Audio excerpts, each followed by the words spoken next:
Now let's get to some of your late news headlines. President Donald Trump wrapped up a final day of meeting at the NATO summit in the Netherlands today. One of the key issues is handling of the Israeli-Iranian conflict, which the president addressed with the NATO Secretary General. The president says the U.S. plans to meet with Iran next week in the wake of last weekend's U.S. airstrikes on 3 Iranian nuclear sites. As the White House faces questions about how much damage was sustained from those U.S. strikes, senators are hoping to get more details at a classified briefing set for tomorrow. An early leak classified assessment for the Defense Intelligence Agency found those strikes may have only set back Iran's nuclear programs by a few months, while an Israeli assessment found they took years off Iran's nuclear capabilities. Defense Secretary Pete Hegseth defended the military operation.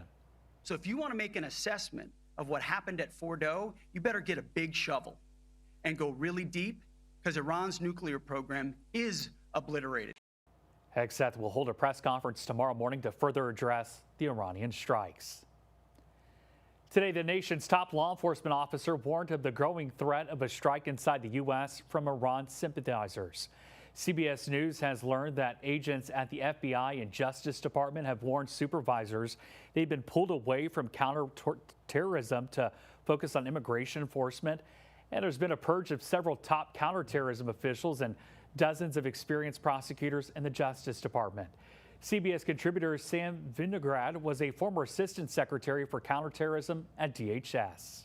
The Department of Homeland Security recently let go a significant amount of actual personnel in that office. So separate and apart from who's running it, you just don't have enough people physically working in that office right now, working in communities. The FBI and the U.S. Attorney General defend those spending cuts, saying they're trying to find the right size for the agency and thin out bureaucracy in Washington by shifting more federal agents away from Washington and into U.S. communities. A CDC Vaccine Advisory Committee with new members handpicked by Health and Human Services Secretary Robert F. Kennedy Jr. met for the first time earlier today. The committee announced that it plans to examine the long-established childhood vaccination schedule, including whether infants should receive an RSV immunization before 8 months. Also under consideration, whether hepatitis B shots are needed for all newborns before leaving the hospital, and the timing and formulation for the measles, mumps, and rubella vaccine.